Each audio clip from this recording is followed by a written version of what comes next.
Welcome, everyone. This is the first class of the July 2024 Ibis Prep MBE Complete Crash Course. And we are starting this evening with contracts. As I was saying to the class before the recording, contracts is a particularly tough MBE subject. And that's why we're going to make sure we learn it very thoroughly.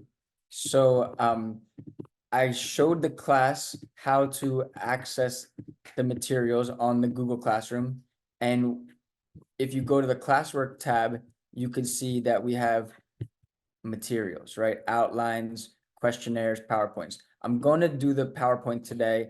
That's how I always start. But because I want to do things in a circular manner, I'm actually going to start with the contracts cram guide, going over some points of the cram guide to demonstrate what you all should be doing with your time, how you should master the MBE. So we have cram guides for all subjects. We have cram guides from July 2023, cram guides from February 2024, and then, the cram guide the original cram guide.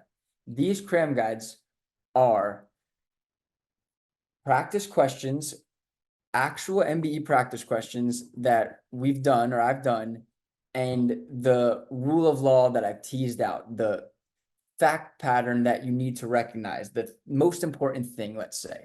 And this is honestly what I do with students when I do one-on-one tutoring sessions for the most part. Sure, if you need me to teach you the rule against perpetuities, I could, go into my book of knowledge and teach it to you. But what I mostly end up doing is, hey, let's just do practice questions together.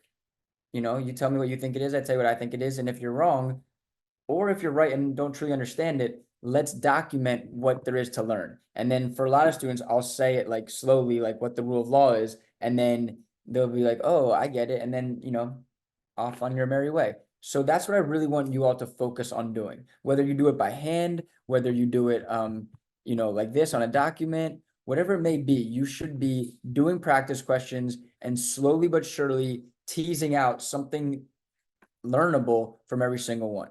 So let me go over a few of these cram guide points today just to start, and we're going to do this on Sunday. When we do practice questions, we'll be creating our brand new cram guide, and I create it every year. Like I was showing you, I have the July and February 2024. These are created, live in class, like we're going to do together. But this is the original one that I created for myself when I was studying for this test a few years ago, let's say. Okay, unilateral contracts can be accepted by performance.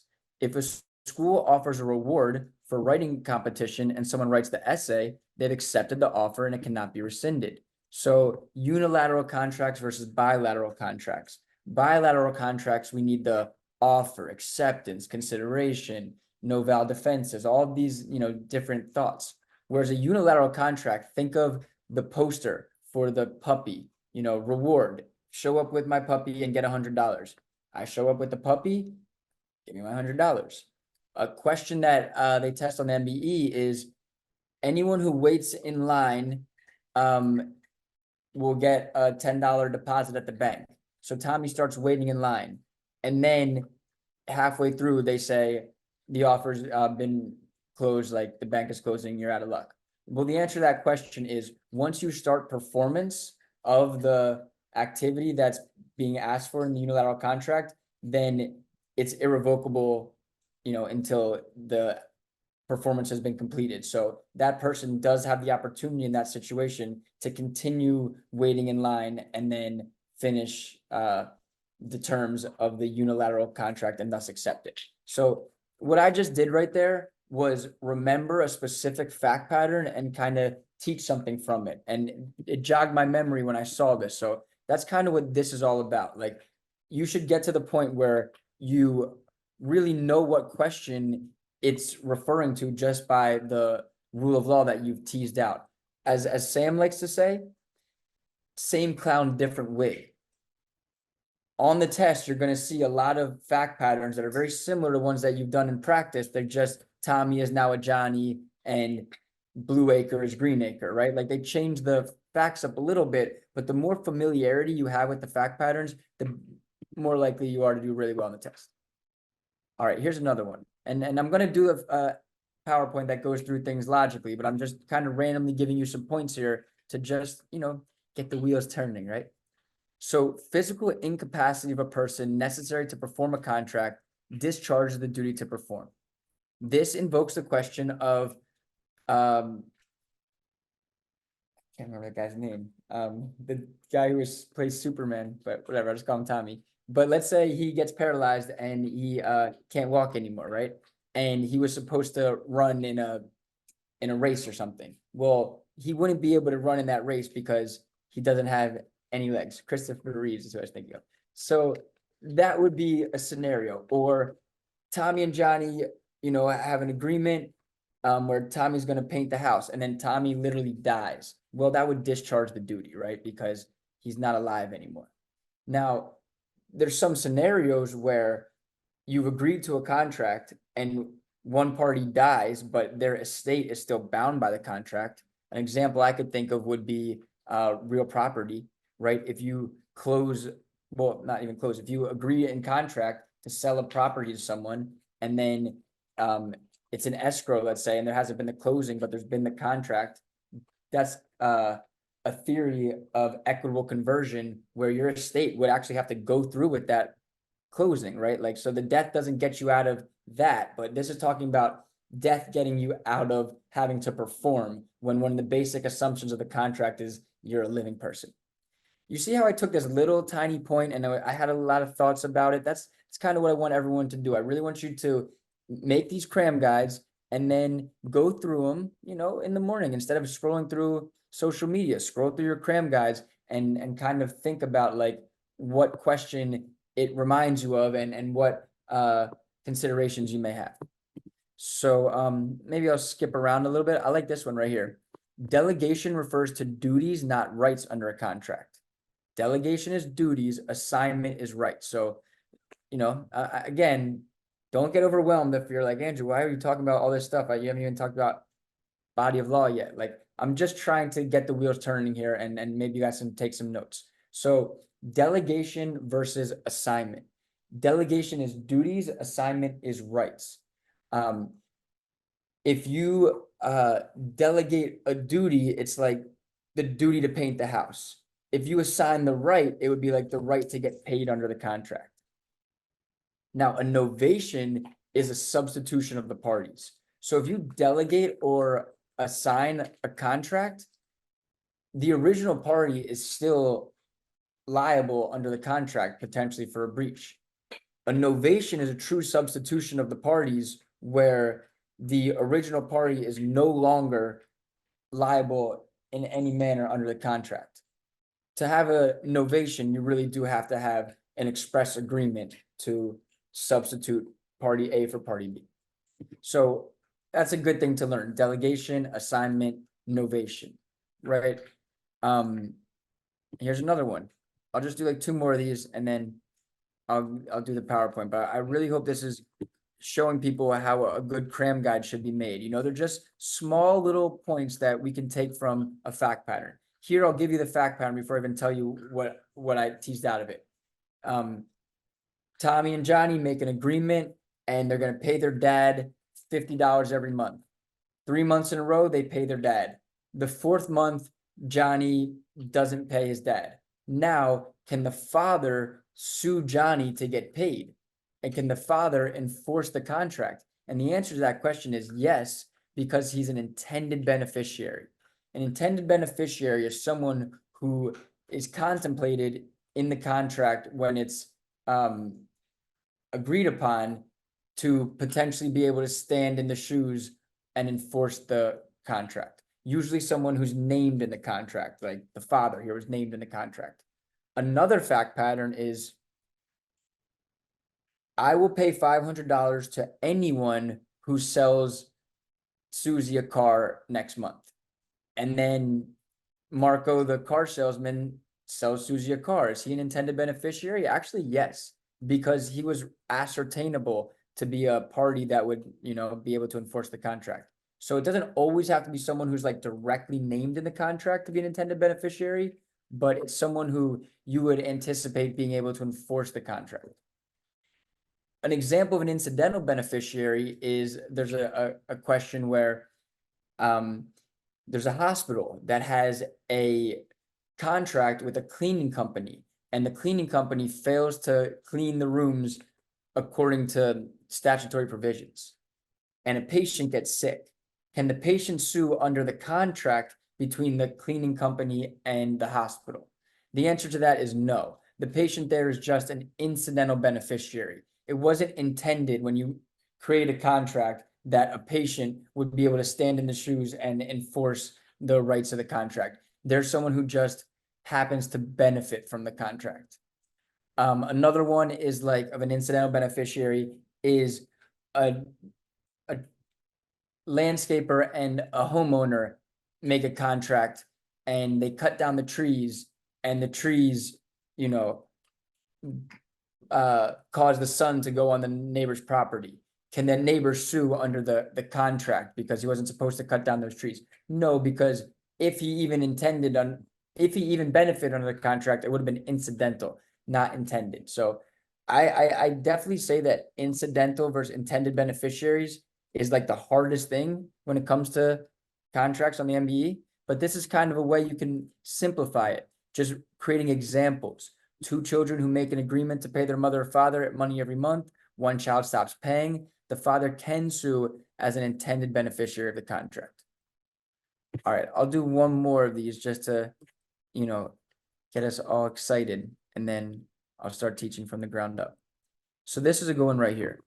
The statement, I will not perform the contract unless legally obligated to do so, does not constitute an anticipatory repudiation.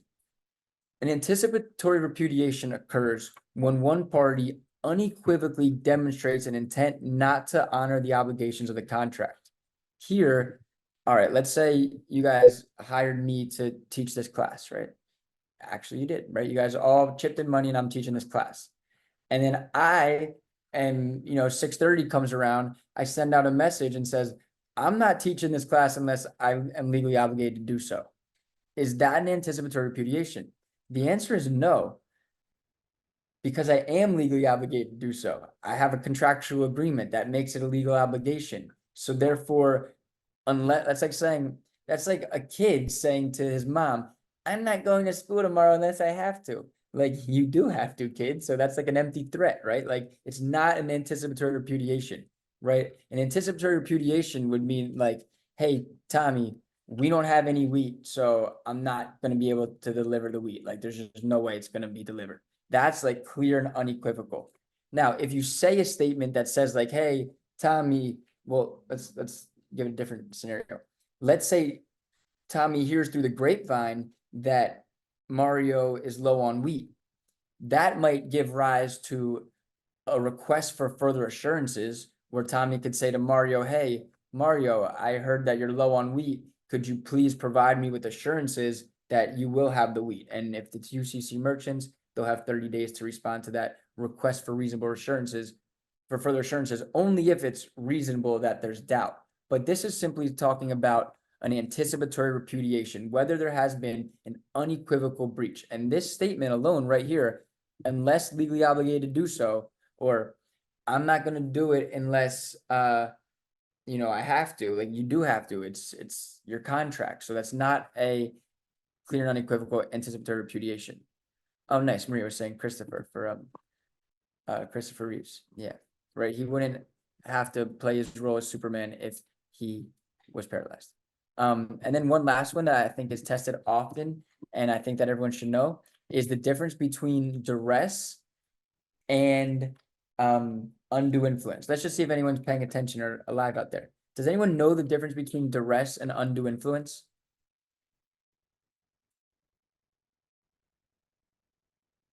Duress is when there's like a threat of violence, and undue influence is like, for example, if a mother's on her deathbed and her kid is saying, hey, I'm not going to come visit you unless you're going to, put the house in my name, so to speak. Sorry, I don't have like a shortened version of it, but yeah. No, but that's fine because that's what I'm trying to teach people. It's about visualization. I read this book one time that's called Moonwalking with Einstein, and it's about someone who became the master of memory, the sixth best memorizer in the world, and he proved it by going to this competition, and you had to memorize decks of cards, and he memorized like 10 in a row. Like, it was phenomenal. And if you read the book, he starts off like, he's like, I couldn't even remember someone's name at the bar. Like, I was just a regular journalist, but I got very interested in memory, and I learned about memory, and then I became a master memorist or something like that. So anyway, how did he do it? He learned about memory and wrote about it. And what I learned is that the best way to remember things is to visualize things, like to see things. Imagine you're walking down the street and you see Tommy and he's saying, hey, I'm not going to do the contract unless I'm legally obligated to. And then you say, hey, Tommy, that's not an anticipatory repudiation. So I'll see you, you know, at the tennis court. And then whatever, like visualize something in your mind that you can refer back to. When you meet someone, if their name is Britney Spears, whenever I see you, I think of Hit Me Baby One More Time in her little school outfit. I mean, maybe not, but you know what I mean? Like, that was a fucking horrible example, but like something like that. Like, visualize it in your mind that you see something that will give you a picture of what it is that you're trying to memorize. So yeah, if I tell you the black letter law definition, which I'm about to, of duress versus undue influence, it might not be as good as what Erica was saying, which is a visualization. Threat is like, I mean, duress is like, someone threatening to beat someone up. You could think of like a person, threatening to beat another person up in your mind. And then undue influence, as she illustrated, you think of like grandma and the caretaker, and that seems like undue influence. So now you remember that. Duress is like, someone standing over them with a baseball bat and saying, sign the contract, where undue influence is grandma and the caretaker saying, hey, you should sign this over to me right before you die. Now, the true definition of it is exactly duress involves a threat, and undue influence involves a special relationship between the parties. Special relationship meaning caretaker, grandma, right? You're really looking for, like she said, a position of power. There's a lot of similarities between undue influence and procedural unconscionability. Like, you really have unequal power. Procedural unconscionability is more about unequal bargaining power, and undue influence is more about a special relationship between the parties. But all in all, that's a really great start. These cram guides are phenomenal. You should, print these out, read them, learn them, master them. You could see we did cram guides for February. We're going to do this on Sunday as a team, but we did it together in February, and we came up with all these points from doing questions together. All right. Yeah, exactly. Good job, Angie and Hannah. Amazing. All right. So people's minds are working. I did tell everyone that in the classroom, I want the first assignment is the NCB diagnostic quiz, 21 questions, and the answers are at the bottom. So do it, grade it, and then submit it. That'll give me a good starting point for where you all are at. And then this is the homework, is to do these 3 quizzes, the concepts questions, quiz number 1, quiz number 2. And then on top of that, you should be trying to diligently do like 25 or 50 questions a day. You should be creating your own cram guides. And then the last piece is the contracts questionnaire. You see, we have it blank, and then we have it filled out. Well, we're supposed to have it filled out. Maybe we need to add the filled out version, but that's even good that we don't have the, oh yeah, we do have the filled out version. So we have the filled out version and the blank version. You could obviously read the filled out version, but you should do the blank version and try to do it yourself and go through the learning process of like, how do I learn this material and truly master it. So this is what the questionnaires look like. So this is your main priority for the MBE, besides doing the questions and cram guides and all that, which everyone probably already does on their own. This is what we've created to help you truly get ahead, is these questionnaires. You should be able to answer all 54 of these questions by the end of the week cold, right? And some of them are not that easy, right? Like, what's the firm offer rule? All right, pop quiz, hot shots. Does anyone know what the firm offer rule is? It's basically like an options contract between 2 merchants, or at least one of the parties has to be a merchant. And under the firm offer rule, it's to keep the offer open for at the most 3 months before Yeah, it 90 becomes revocable. I mean, exactly. before it becomes revocable. The firm offer rule is a rule about options contracts between merchants where you don't need consideration and the offer will be irrevocable for up to 90 days if it's not stated in the offer. See, that's great. See, Gabby knows her stuff. Firm offer rule is one of many things that we really want people to know. Someone asked in the chat, how do you turn in, for instance, this quiz? So when you go to assignments and you click this, it'll give you, the material, and then there's a place that says like submit in the top right corner, or you could just add a class, but don't add a comment, not add a class. You can add a comment, but don't add a comment for the whole class to see. Add a comment on your individual submission. So either take a screenshot and submit it, or, just add the percentage as a comment. If you have any trouble with that, we'll be here to help you all out.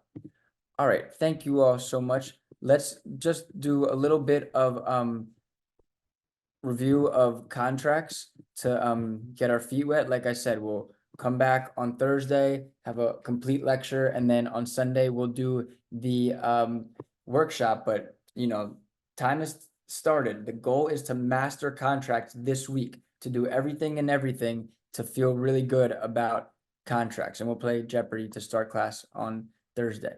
So this PowerPoint is where I'm going to start. Kind of skip through things. That's me. That's some AI person. That's our vision. That's us being mindful. We know how the MBE goes by now. It's 1.8 minutes per question roughly, right? So you have 200 questions, 100 in the morning, 100 in the afternoon, 3 hours per session, 6 hours. It's brutal. It's grueling. A lot of people, probably the reason you didn't pass, I'm going to be honest, and it sucks to hear, is because you encountered fatigue and you just probably didn't do as well at the end as you did at the beginning. And, that's just part of the battle. So we're going to do a lot of practice and just really remind ourselves of that on test day to like push through to the final till the end, because the last question is graded just as equally as the first question, so we're not allowed to have fatigue. Right, 25 questions per night. You see, I've kind of ramped it up to 50 because I want people to do the most this time, but 25 is fair enough. This right here is the big thing, right? The learning pad review method, right? That's what I was just teaching. Like, do practice questions, and when you get them wrong or you don't understand why, write it down on a notepad or a document and then review it, and that'll help. This is also important. Stay away from absolute answers, like never, always, rarely.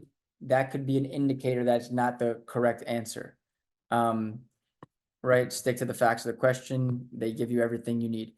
I'm telling you, from my personal opinion, it's not that hard of a test. The questions are fair. It's just there's a lot of nuances, tricks, things that they're throwing you off by, things that they want you to focus on, and you need to learn that through experience. But if you can really get to a point of mastery, and again, that's the word of the day, then it does become an easy test. So that's one part of it. The other part of it is low-hanging fruit. You gotta get all the easy questions right. If you can just get the easy questions right, you should pass this test. You need a 62.5% overall to pass. It's not like you need to get 99% of them right. Now, it's easier said than done. So just make sure you're getting all the easy questions right. Easier said than done. Questions approach, read the call to question. Not always, but most of the time. If it's a really long question, I think it's good to read the call to question first. Try to figure out what subject it is. Is this a property question? Is this a torts question? You don't know, but they won't tell you on the test, but like you should kind of think about it. Sometimes you don't know. Sometimes it's kind of like, is this Civ Pro or Con Law? Is this property or contracts? Highlight key terms, try to answer the question and find the correlating answer choice. That's that best feeling, right? When you know what the answer is, like, oh, this sounds like assault, and then B is assault. You're like, oh, yes, right? Begin with process of elimination. Each question is an island. I love that part because it's like, yeah, some questions suck, whatever. pick C and then move on. And your next question, you can't be affected by the previous question. You got to give each question its own unique approach, because every question is graded the same. And that question that sucked might have been an experimental question anyway. Read carefully. Again, fatigue is probably why some people fell short. The other reason is they just made stupid mistakes. You know, questions they knew they would have gotten right if they read it 3 times, but they only read it once. You know, that happens. Read very carefully. This is a reading comprehension test. A lot of the questions you can get right without knowing anything. I was up in my dad's house, my parents' house, last time teaching, and my wise ass dad kept being like, "Oh, I can get these questions right." He practiced law. He took the bar in like 1983, and I was like, "All right, let's see." And he would get a lot of them right, not because he knows anything about the law, but just because he's smart and good reading comprehension skills. So it is a reading comprehension test. Just read carefully. Read every answer before selecting the correct one, right? Even if C looks good, D might be better. Read D. I always narrow it down to 2. That's what every student always says to me. So if you call me and are like, "Andrew, I have this problem where I'm always between 2, but I picked the wrong one." Like, yeah, you and everyone else, right? Like, it's pretty easy to know if Tommy's guilty or not guilty. It's harder to know the reasoning why. And that's how a lot of the MBE questions are, like guilty because. There's always one correct answer, and it's the answer that directly resolves the problem. Definitely keep that in mind, and then mind your pace. All right, so contracts. How is contracts tested? Pretty much all over the board. Formation, performance, defenses, remedies, third-party rights, contract content and meaning. A lot about formation and discharge, right? So 25 contracts questions. And again, I'm not going to do too much today. I'll probably spend 15, 20 minutes teaching, and then we'll go over everything on Thursday. I just wanted to get everyone started. Like, we're back in the ballgame. Contracts basics.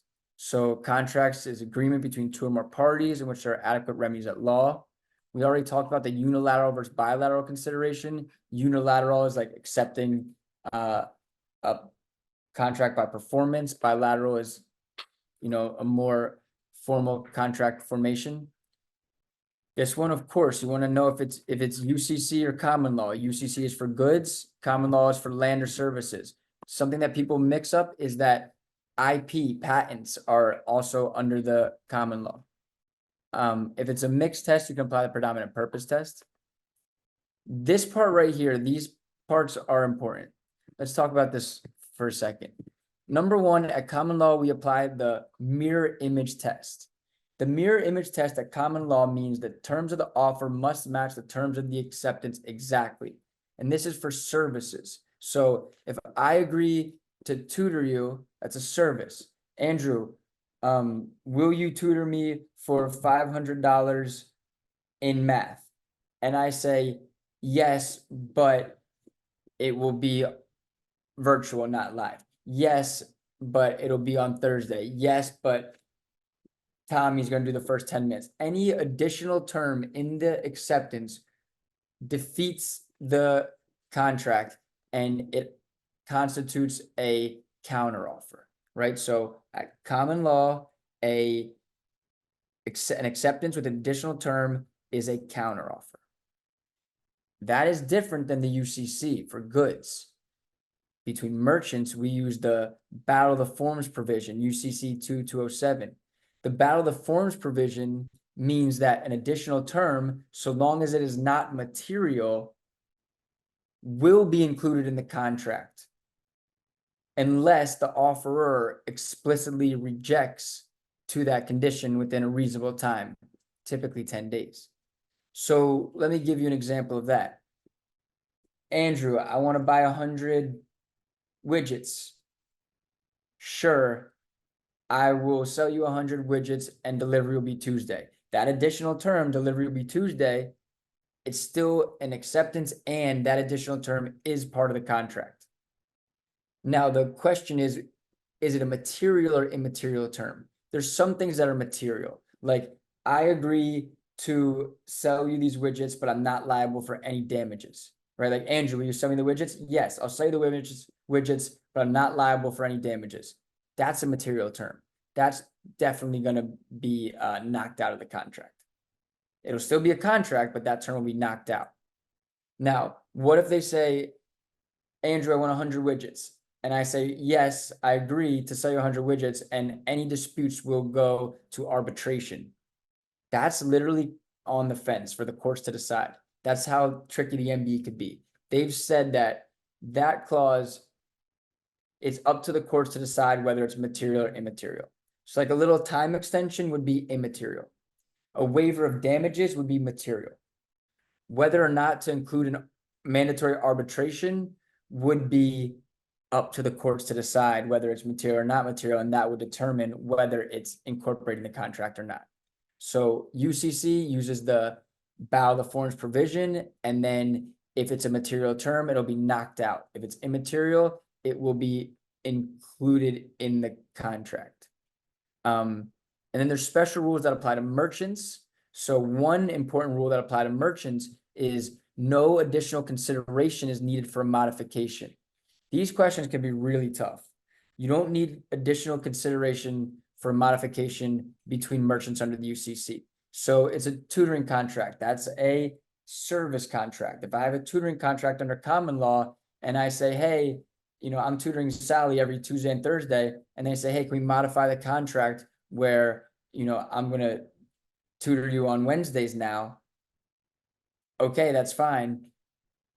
That's actually not going to be an okay modification in most circumstances, unless there was an unforeseeable circumstance that neither of us could have anticipated. But if it's just me, trying to do something on Tuesdays, so I'm trying to switch to Wednesdays, and she says okay, and then says, you know what, Andrew, actually I need you to stick to the original contract, I am going to lose that argument because there was no consideration. If I say, hey, Susie, if I give you a 10% discount, can we switch to Wednesdays? That would be additional consideration. I'm giving her a 10% discount or something. It's, something new. That would be additional consideration, and the modification would be effective. Now, under the UCC between merchants, there's no need for additional consideration. That, modification, 100 widgets, and then it's like, hey, actually, can we make it 105 widgets? That would be included in the contract because they're merchants. You'll begin to understand that the rules that apply to merchants under the UCC are because these people do business and we just want to push things along. We're not trying to fight over a form that has an additional clause. So we use the bow the forms provision. We want business to get done quickly between merchants. So we're not going to fight over a modification if there was no consideration.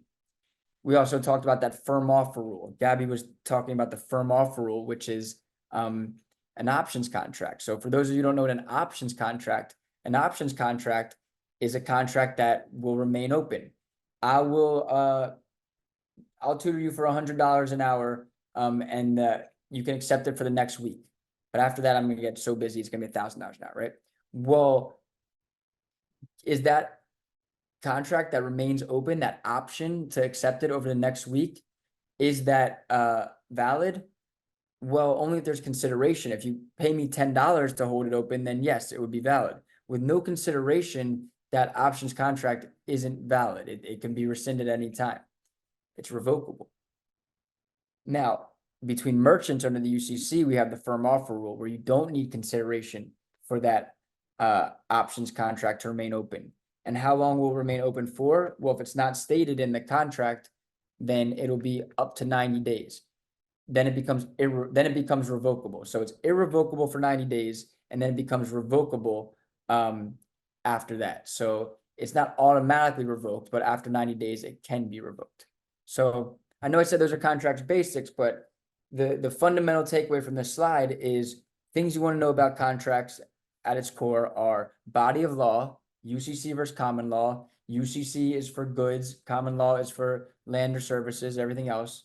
And then different parties to contracts and why that's important. You should note, oh, these parties are merchants and there's special rules that apply to merchants, and become familiar with what those special rules are. Offer acceptance and consideration. These pieces are pretty simple. I'm thinking about selling my boat for $50. Is that an offer? No, because it doesn't give the power of acceptance in the offeree. I offer to sell you my boat for $50. That would be an offer, right? So an offer has to give the power of acceptance in the offeree, and the acceptance has to constitute, you know, a mutual assent and meeting of the minds. Acceptance can be by shrugging, like, yeah, okay, that sounds like thumbs up, you know, or it could be by yes, I agree. Like, it doesn't have to be like an absolute yes. It could be in a lot of ways. Like, it could be implied, you know, Tommy mows Johnny's lawn, and then he knows it costs $50, and then he starts mowing Susie's lawn, and Susie sits there on the porch sipping her coffee. That implicitly, she's accepted that contract. Consideration is a bargain for exchange of legal detriment, and I'll kind of meditate on this a little bit. Consideration, because it can be tough. You need consideration. You need to promise to do something different. So moral consideration and let's say nominal consideration, these like sham considerations won't count in the sense that if I say, hey, Tommy, if I teach a class for the bar tonight, will you give me $20? And he says, yeah. Does he owe me $20? The answer is no, because I already had an obligation to tutor for the bar that evening, right? Like, if you're already obligated to do something, then it's not new consideration. And maybe that wasn't the best example, but I'm just trying to like give a concept here that you have to promise to do something that you weren't otherwise legally obligated to do. Like, I'll pay someone, that's a legal obligation, or I'll tutor someone, or I'll build a building, or I'll sell you the widgets, or I'll, you know, not sue you, I'll refrain from doing something. All of these constitute consideration. So there is one very commonly tested exception to the past consideration rule, where past consideration will be sufficient. That's going to be for prior existing debt. So if I owe Susie $1,000 and then I don't pay her because I'm, you know, not paying my bills right now, and then 6 months later, me and Susie make a new agreement. Hey, Susie, I know you owe 1,000, but I agree to pay you 500. Will that be enforceable? The answer is yes, because an agreement to pay off a prior existing debt is a common exception to the pre-existing duty rule, right? There's no consideration because you already owed the person $1,000. You're not promising to do something different. That's going to be one of the exceptions. So, you know, some tough things we're going over here. And that's why, you know, if you were in my essay class yesterday, I kind of breezed through this stuff. When we're in MBE land, I got to be slower and more articulate because it really is detail focused. Like, every fact pattern is different, and you got to know exactly how that question is going to be answered. This piece right here is another good example of that. The prompt delivery, right? So, you know, I sent out an order. I'm looking for 500 red widgets, you know, for prompt delivery. That means anyone who sends me 500 red widgets, I'm gonna have to pay them, right? What if Tommy sends 500 blue widgets? Is that a counter offer or something different? You would think it's a counter offer, maybe, right? Like, oh, you know, it's not. It's actually an acceptance and a breach, right? You accepted the contract, but you breached it by sending him different, and he could recover damages. The only way it's a counter offer is if it's accompanied by a notice of accommodation. So, hey, Tommy, I know you wanted red widgets. I didn't have any, but here's some blue widgets. Will you take them, Susie? That would be a counter offer. And then Susie could either accept them or be like, no, and then send them back or whatever it may be. But just know that a shipment of non-conforming goods actually constitutes an acceptance and a breach. And then we talked about a unilateral contract can be accepted by performance, and what substantial performance has begun, the offer cannot be rescinded. So I was talking about that earlier about the bank example and the waiting in line. Like, you're waiting in line to get the $50 discount at the bank. Once you start waiting in line, performance has begun and the offer cannot be rescinded. So breach, when determining a breach, it can be either material or minor. To determine if it's material or minor, you look to see if the non-breaching party received the benefit of the bargain. To determine that, you look to see how much benefit has been given, the likelihood the other party will perform, the cost the other party having to perform. And if there's been a material breach of the contract that the non-breaching party does not have to perform their portion of the contract and recover any damages they incur in order to mitigate or cover for the breaching party's breach. So this slide is really just about breach. But what it really gets down to is damages. And that's what everyone struggles with on the MBE. So I'm just gonna finish with these last 2 slides really, and then let everyone on their way. Yeah, I'll go over these other slides just briefly, and then I'll finish with what I'm talking about, but we'll pick up here tomorrow. So I'm not gonna leave everyone hanging. I mean, on Thursday, we'll pick up here. So again, the third-party beneficiaries piece I talked about, compare the hospital patient getting sick from breach of cleaning contract to the father who's being paid by his 2 children each month. Do you see how that comparison comes directly from my cram guide? Like those are 2 examples. So a third party acquires standing to enforce a promise only if that party is an intended beneficiary of the promise. The promisor and promisee retain the power to modify or discharge a duty owed to an intended beneficiary until the beneficiary's rights vest. The beneficiary's rights will vest if he manifests assent to or materially changes his position in justifiable reliance on the promise before receiving notice of the discharge. So again, I think that intended beneficiaries could be the hardest part of contracts. We'll go over this on Thursday. I just want to, cover this slide. This too is some common issues on the MBE, installment contracts. When you encounter installment contracts, just remember the opportunity to cure. The opportunity to cure means that, on a regular contract where I'm supposed to deliver 500 widgets, under the UCC, we follow what's known as the perfect tender rule, where the delivery has to match the exact order. So if you deliver 499 widgets, that's a breach because it's not perfect tender.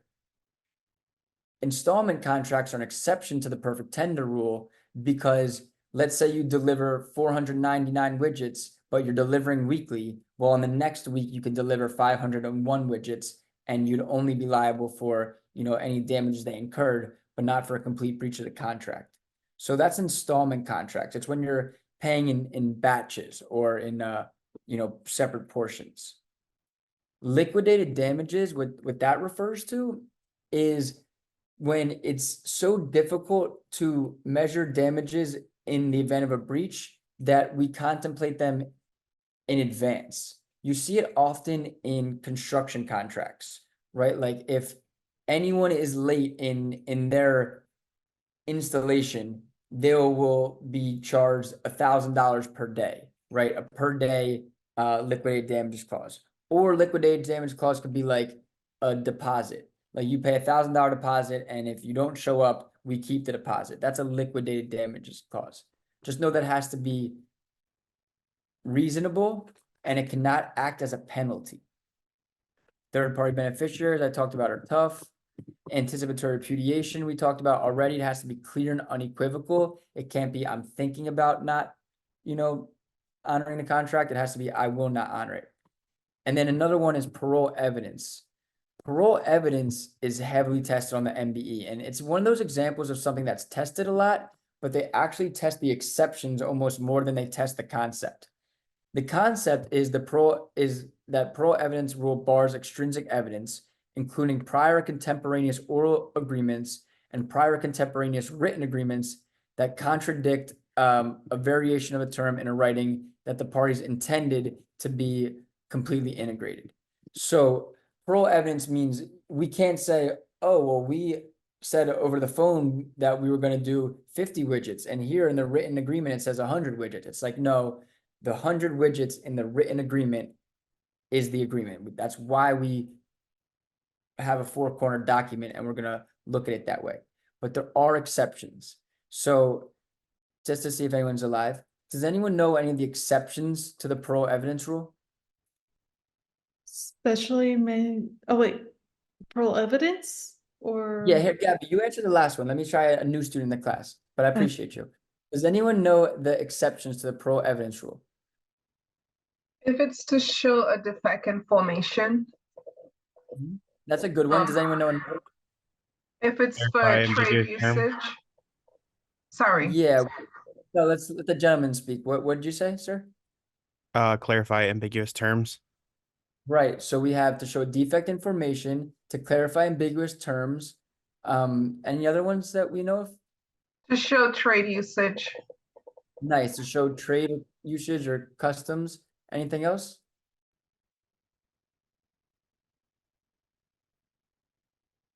I could think of two more. We said defect information, we showed clarify an ambiguous term, trade usage or customs.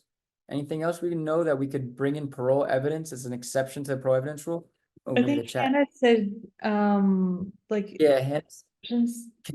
conditions to the contract, exactly, I like that. So let's say I will build the house if you supply me with the bricks, right? Like that conditional, oh, we didn't supply me with the bricks, I'm not gonna build the house. That is admissible. So conditions to contract. Romel and Daniela, Romel, Romel, I don't know, sorry, man, are saying fraud and mistake. Yeah, I like that as defects in formation. Those are good. What's the last one?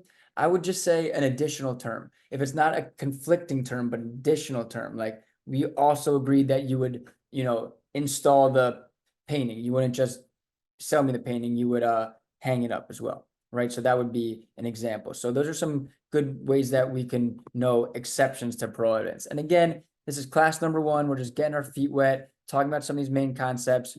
You have a lot of work to do on your own. I don't want people to think you don't have a lot of work to do, but make it simple. Try to master that questionnaire and try to do our quizzes, and then try to just put your foot on the gas pedal in terms of doing lots of practice questions.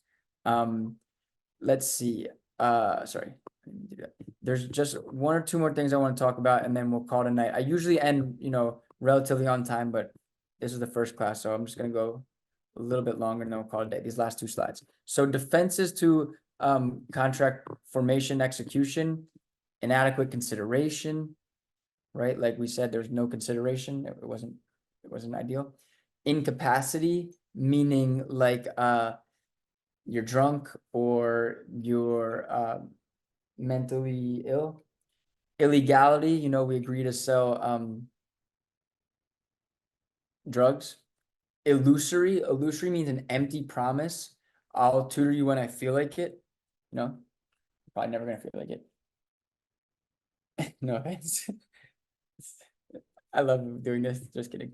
Impossibility, meaning it's totally impossible to do. There's just no way it could ever be done. Like it's not humanly possible to do that because it's the subject matter has been destroyed, let's say. Like it's impossible.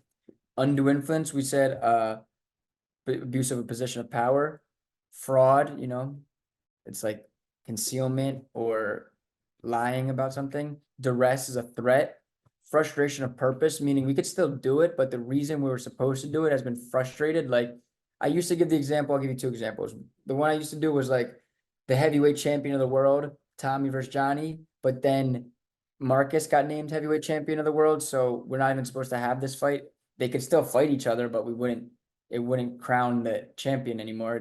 The purpose been frustrated. Or, a wedding. Well, they split before the wedding. We could still have the wedding, but like it would be pretty dumb to have all the guests come and they're not even gonna exchange vows anymore.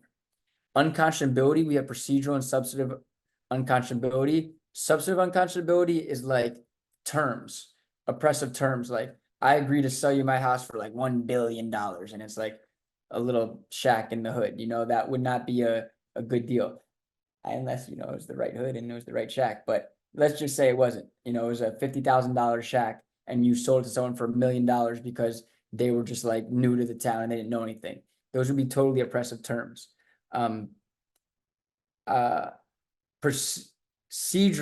unconscionability is like the way that it came about, like how we got them to sign it. It's a lot like undue influence, but it doesn't have to be a position of power. It's just like they were in a compromising situation, like they hadn't, they were thirsty and you were able to sell them all this water because they were in the middle of the desert or something.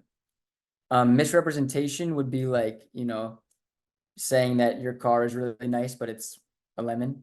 Mistake, mutual versus unilateral. Mutual mistake is when both parties are mistaken as to an essential part of the contract, and usually that will lead to reformation or rescission. It's clearly voidable on both parties' behalf. And then unilateral mistake means that one party's mistaken, and if the one party's mistake is their mistake and the other party had no reason to know about it, well, they're not going to be able to get out of it, and they're going to have to enforce the contract. An example of that is selling a parcel for $1,100. Parcels typically go for $1,000 to $1,200. Well, the one secretary puts $1,200 instead of $1,100, and the one party, sent it over without realizing it, and the other party didn't know that they already made a mistake and they entered into it. Well, that was a unilateral mistake that the other party wouldn't have any reason to know of, so the contract will be enforced at those terms. On the other hand, if it's like way different, like it was supposed to be $50 and you put an extra zero and it's 500, and the guy's like, oh, this idiot put 500 instead of 50, I'm going to take advantage of him. Well, then it would be voidable on the mistaken party's behalf because the other party knew of the mistaken party's mistake and essentially tried to take advantage of them. And then against public policy, would be like bribing a mayor, right? Like, why is it illegal to bribe the mayor? Like you should be able to give him money to get something because it wouldn't be good for society. Statute of frauds, heavily tested. Certain contracts need to be in writing. So they'll give you clues. Like if it's like Tommy made an agreement over the phone orally, they're kind of pointing you to be like, wait, should have been in writing. Goods over $500 need to be in writing. Executorships, like saying that you will take care of someone's estate if they're incapacitated or after they die, that needs to be in writing. Contracts in contemplation of marriage. Contracts that cannot be completed in 1 year. What if Tommy said, I agree to give you medical care for the rest of your life? Does that need to be in writing? And the kid's only 7 years old. No, because, anything could happen. He's not guaranteed to live more than a year. So it could be completed in less than 1 year. Contracts that are for the rest of someone's life do not need to be in writing because they could be completed within 1 year. It's just if it's like, I agree to give you medical care for 5 years. Well, that would need to be in writing. Yeah, contracts for land for sure need to be in writing. You can overcome statute of frauds with meaning some contracts don't need to be in writing, like specially manufactured goods. If you make a diamond for Susie and it's an S, an S for Susie, well, that was made for her. Written confirmatory memo. This comes about when it's like, we have a conversation over the phone. I'll sell you the goods for $500 on Tuesday. And then it's oral. Shoot, that should have been in writing. Then you send an email. Hey, Susie, this email is to confirm our conversation for the goods for $500. Now, if you agree on the phone for $1,000 and then the confirmatory memo says 500, the contract is at the terms of the confirmatory memo, not at the terms of the oral conversation. Admission in court, partial performance and promissory estoppel. Partial performance is like, this question a lot of people get wrong. If you deliver something, but they reject the delivery, that's not partial performance. If they would accept the delivery, that would be performance. But a rejection of a delivery is not performance. Look out for that question when it's about the gold on the MBE. I'm telling you all that now as a heads up. It's not partial performance because they didn't accept the delivery. It actually needed to conform to the statute of frauds. And then we see with land. Land, partial performance occurs in land sales when two out of three conditions have been met. Either payment, improvement, or possession. Improvement of the land, payment of the money, or possession of the property. If two of those three have occurred, we'll call that partial performance. Again, this is the first day. A lot of things coming at you, moving kind of fast. Don't worry, we're going to go over all slowly on Thursday, and then we'll do it live on Sunday. And then in July, we'll go back over contracts. So I want you to give it contracts everything it has this week, but don't feel like you had to learn it all in one lecture tonight. This is just an introduction. The last thing I want to talk about is damages. And then we'll call it a night.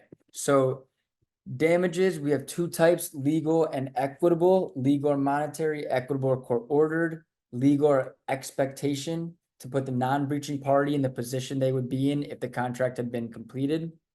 Consequential, damages that are foreseeable in light of a breach. Incidental, which are damages that are incurred as a result of recovering for the breach. Now, legal fees are not included in incidental damages. So if you have to get gas to go to a new interview and you have to, buy wood to make a new project or whatever, that's all included. But paying $2,000 to an attorney to see if you have an enforceable contract is not included. That's not going to be incidental damages. Just a thought. Reliance damages. So detrimental reliance is related to promissory estoppel. And that's going to be, Marcus was told he would get a bonus when he retired. So in reliance, he went out and bought the boat. And then it wasn't in writing, but he ended up not getting the bonus. Well, he's going to be able to get the bonus because he relied on it by buying the boat, and that will be reliance damages. Restitution is to disgorge ill-gotten gains. So this is if someone has been unjustly enriched. An act of restitution will take the money from them and give it back to the other party. Lost profits, lost wages, sure. And then equitable relief includes specific performance, injunctive relief, rescission, reformation, quasi-contract, promissory estoppel. Rescission is like ripping up the contract, we'll rescind it. Reformation is reforming the contract, editing or modifying the contract to meet its purpose. Specific performance is proper for land or art, unique goods, like you're going to actually have to deliver it. When looking at damages, the court looks to put the parties in the position they would have been had the contract have been fulfilled. A party has a duty to try and mitigate the damages. So I find that on contracts questions, people really struggle with measuring damages. And this is the formula for measuring damages. General expectation. So loss in value. So like, you expected to get this, building built for you that would be valued at $100,000. They only built it to be valued at $80,000, right? And other losses. So you were supposed to get something built at $80,000. It ended up being, or $100,000, ended up only being an $80,000 building. So then you are down $20,000. But they also messed up, and you had to buy $5,000 worth of landscaping. So you're down 20 because you expected to get a $100,000 project. You got an $80,000 project. You're down 20. You're down 5 more because you had to buy the extra landscaping. You're down 25. But there's cost avoided and loss avoided. Let's say that you were able to salvage something from you were able to salvage material and do it and get someone else to finish it, right? You're able to get someone to fix it. So the $20,000 deficiency, someone was able to come and fix it, and you only paid them $10,000, right? So you actually salvaged $10,000 because you got the job done where it's now worth $100,000, and it only costs you an extra $10,000 to do it. So in that entire example, you got to think about where would you be? You expected to have something done that would be worth $100,000. You spent $100 on it, and what they gave you was only worth 80, right? And then you incurred another 5, so you're down 25, but you salvaged 10 because the person who fixed it was able to do it in half the time. Your total damage will be $15,000 there. It's like a mathematical formula where it's like, okay, this person now ended up getting something that was worth 80. They got the person to come make it worth 90, and then they incurred $10,000 worth of damages plus another 5 in the landscaping. So they have to get paid that extra 15 to get back where they expected to be. When the damages questions arise, you should be looking at who was the injured party here, who didn't get what they expected. Okay, now what do we have to do to put that person in the right position? So let's take that from the party that did wrong, and let's give that to the party who's been wrong, and that's it. Let's not look at the party who did wrong. We don't really care about them. We're just looking at the party who's been wronged. But we're not going to doubly enrich people. We're not going to let people end up with a building worth $105,000 when they only contracted for one worth $100,000. So, you know, this formula right here, people get really turned off by it because it's like mathematical. I don't want you to think about it in a mathematical sense. I just want you to think about it as expectation damages are the best way to measure damages in most situations. We're just looking at the party who's been wronged, and we're seeing what did they expect to get, what did they end up getting, and what's the difference? And we'll give them the difference and we'll take it from the party who breached. Now, of course, there's always the duty to mitigate, right?